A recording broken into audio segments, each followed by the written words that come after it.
Hello, my name is Lorraine Chivers and this is a Quilt-as-you-go tutorial to show you how to make a hexie winter robin tree.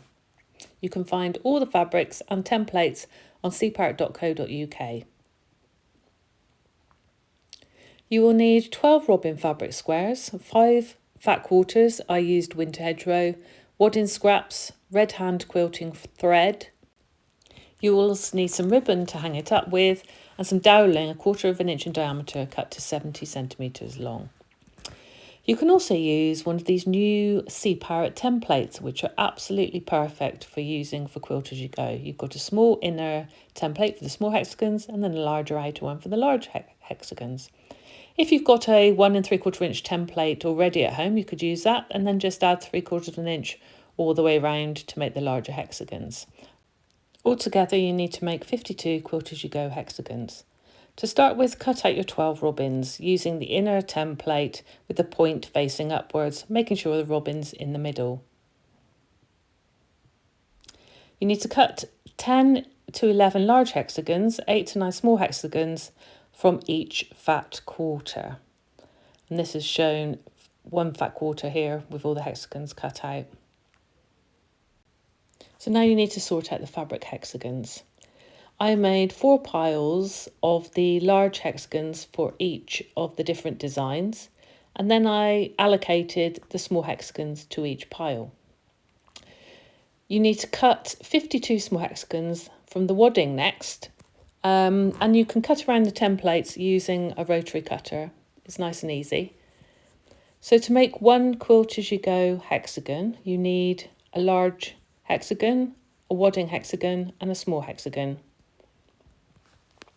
So take the small hexagon, in this case the robin, and place it exactly on top of the wadding, and then place both of those on the back of the large hexagon exactly in the centre, and then you can just pin those 3 all together. Next, you need to fold over one edge of the outer hexagon so that it meets the inner hexagon, just like this. And then fold it over again so that the same distance, so that it goes over the top of the edge of the inner hexagon. Then pin it. I did try to use the clips before, but I found that when it came to the quilting part, they were a bit cumbersome and got in the way of the sewing, so I think pins are best. So then you work your way around, so you move on to the next side. So fold over the fabric to meet the inner hexagon and then fold over the fabric the same distance to go over the edge of the inner hexagon. Make sure that that side is a similar width to the previous side that you folded over.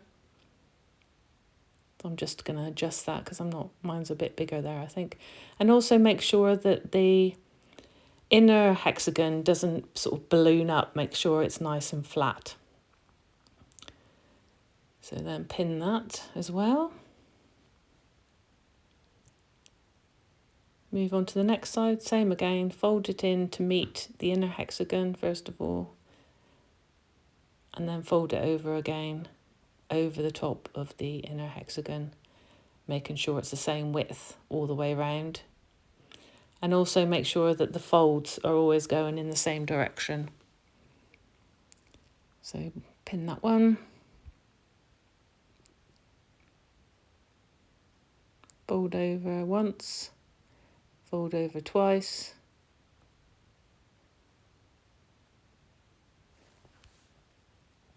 Make sure it's nice and flat, make sure it's the same width, and then pin it down.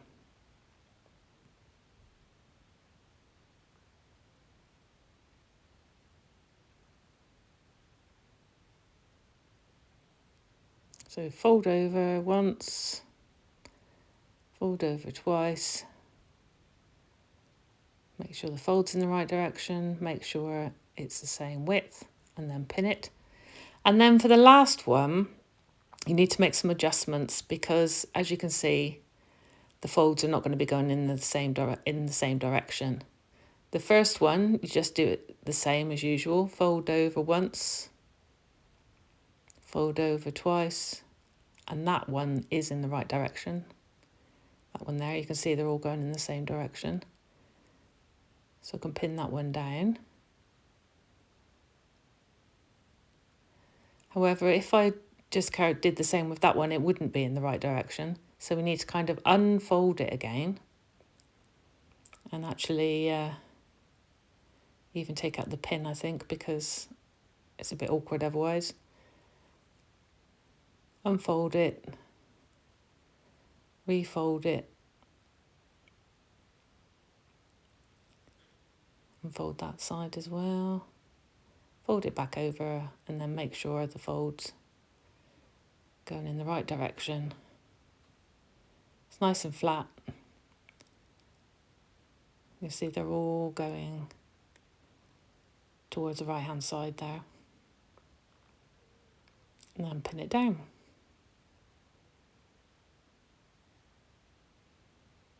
There we go. Right, that's all done. So now we're ready for the quilting. So I'm using a small quilting needle, and I've tied a knot in the end. And I'm using a hand quilting cotton. Right, to start off with, you need to hide the knot underneath one of the folds. And then you just simply start sewing running stitch. I sewed mine about 1/4 of an inch from the outer edge of the hexagon. So it's just a very simple stitch. In, out, in, out. Try and keep it the same distance as you go around the edge.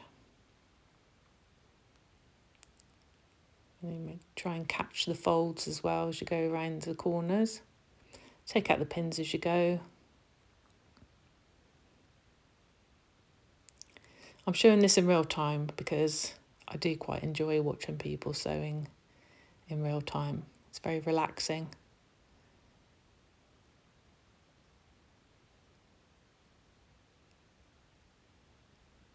So I hope you find it relaxing too.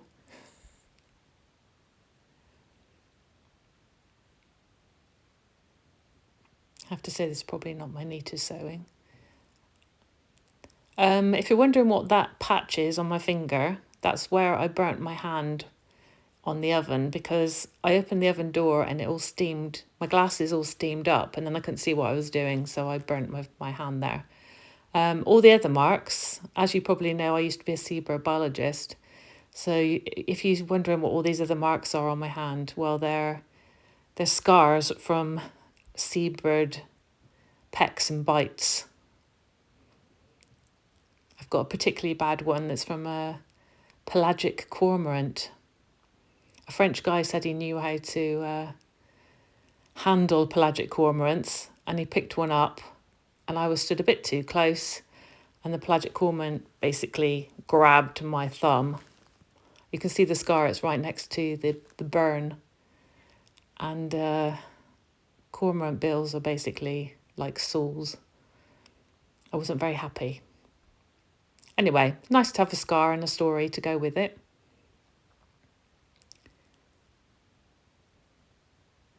So I'm just carrying on going round. I do love my hand sewing.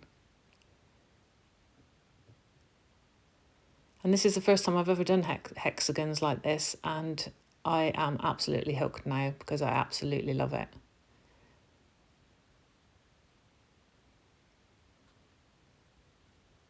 Every time you do it, you've basically made something.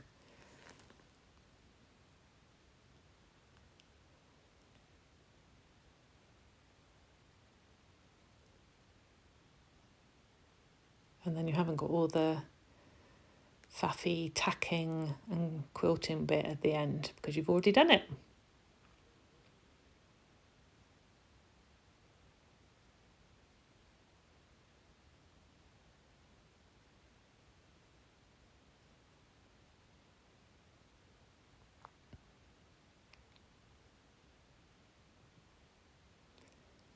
Whoops, needle came out there.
Bit of a tangle there. There we go, sorted.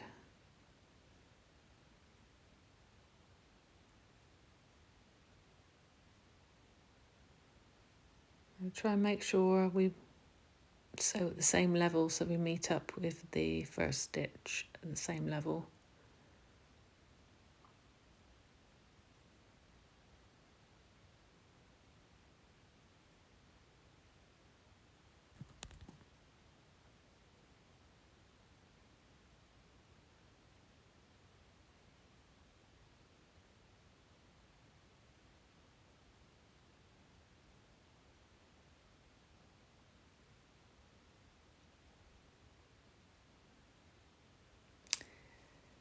See, I don't like that because that stitch is way too big. It doesn't look very nice, so I'm going to take that out. Pull the next one out again and spread out my stitches more evenly. And now I need to thread my needle again. But the end's gone all frayed.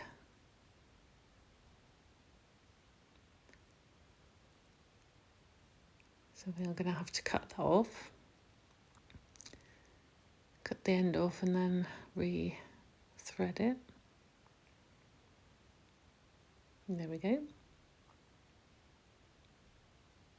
No, there we go.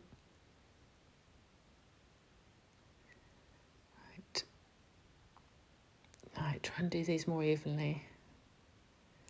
Fit a few more stitches in.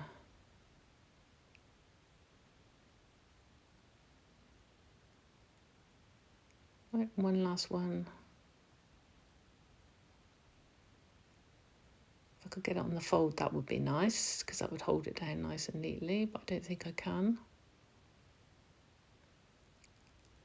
So, right, so I've gone all the way around, so now I need to fasten off. So the thread is coming out the back. I'm going to do 2 knots very close to the hexagon, as close to the hexagon as I can get it.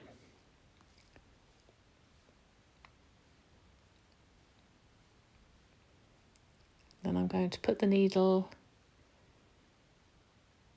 into the first layer of fabric and then come out about a centimetre or so away and then pull it so that the knot is hidden underneath the fabric, just like you finish any quilting when you're hand quilting.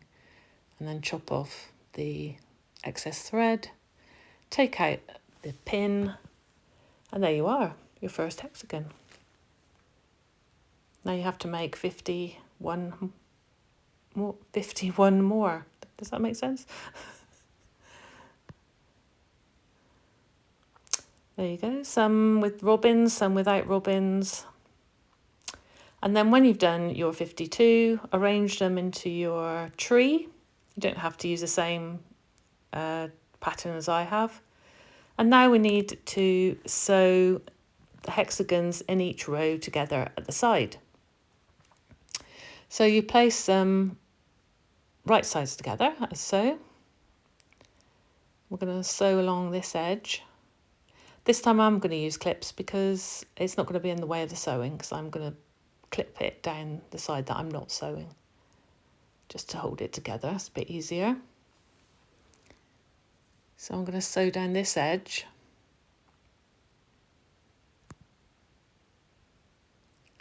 So I've got a threaded needle. I'm just using like a cream thread because quite a lot of the fabrics have got cream in. You won't be able to see it anyway, so it doesn't matter really.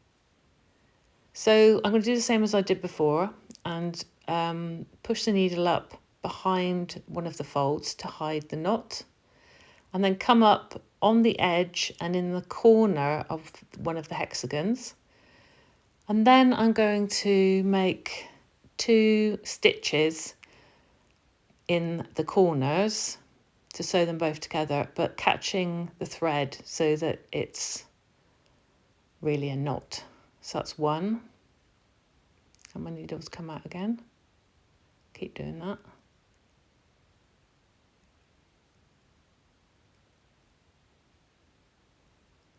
And then I need to do another one. Pull it tight. Not too tight to break it, but tight enough to hold it together. And then through, and then catch the thread. So that just makes it nice and secure at the beginning. I'm going to pull that thread again so it doesn't come out again. And now I'm going to do ladder stitch. So I'm going to put the needle in on the edge of one of the hexagons. So there's on the one on the right hand side. And then it's going to just go along about not even 1/4 of an inch. And then come out. And then I'm going to go along the other side. Go in and then out 1/4 of an inch. Go along. Making sure you pull it tight, because sometimes I didn't pull it tight enough and sometimes some of the hexagons were a bit loose. So make sure you keep pulling it tight as you go along. So it goes in, along on one side, and then across to the other side, in and along, less than 1/4 of an inch, in and along, pull it tight, in and along,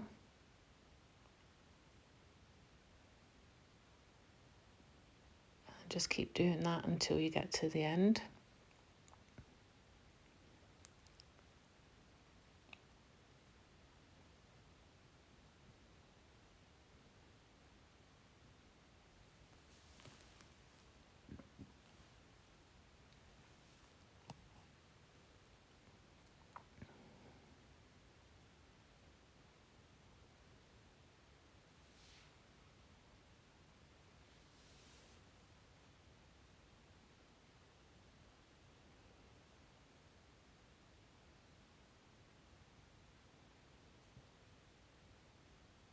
A few more stitches left.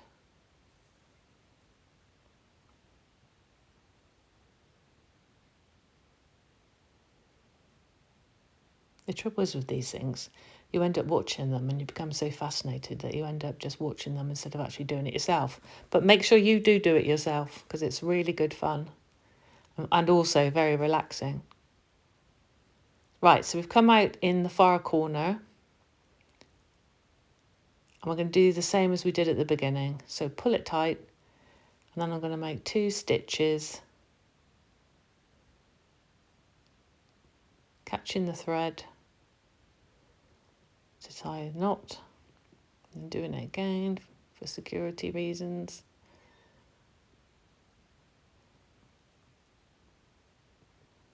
And then I'm going to finish it the same way as I did when we were doing the quilting. Oh, I did it again. So again, go in a little bit in the back of the hexagon, just underneath the first layer. Come out. Make sure I haven't gone through to the front. That's very important. And then I'm going to tie my 2 little knots as close as I can to the hexagon as possible.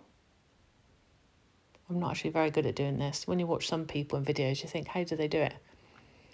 But I try my best. So there should be 2 knots there. And then go underneath the first layer of fabric, come out, I don't know, about a centimetre, check again, haven't gone through to the front, then pull it so that the knot is hidden underneath. And then cut off your thread. And then repeat for all the other hexagons in each row.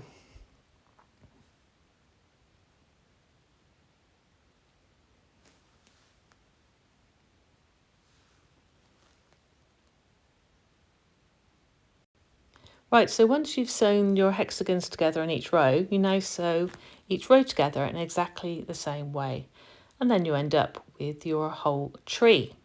However, this is not the end, because I found that when I hung up the tree, the sides curled in. And so my solution to this is to place a piece of doweling at the back.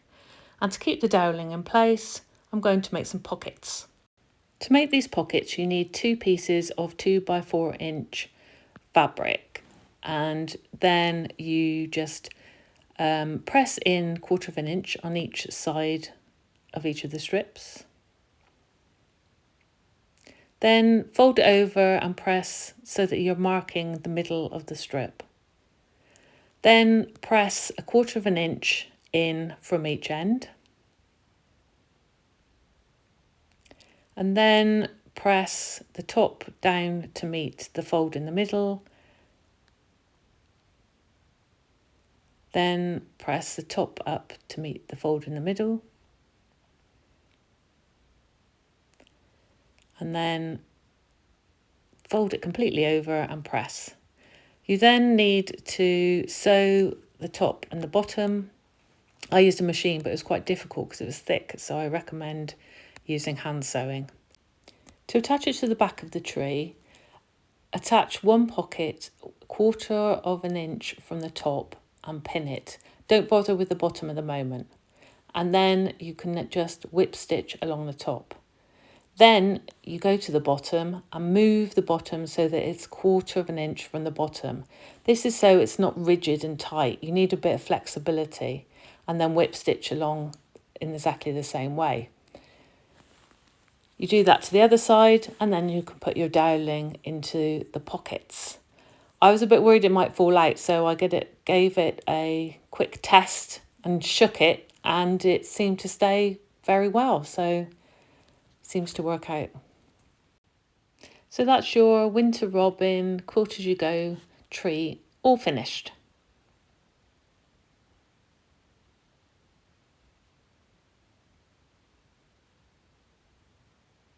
I hope you enjoyed listening to this tutorial, and I hope you find it useful. There's also a written tutorial on my website if you want to go and have a look. And I hope you give this a go. Thanks for watching.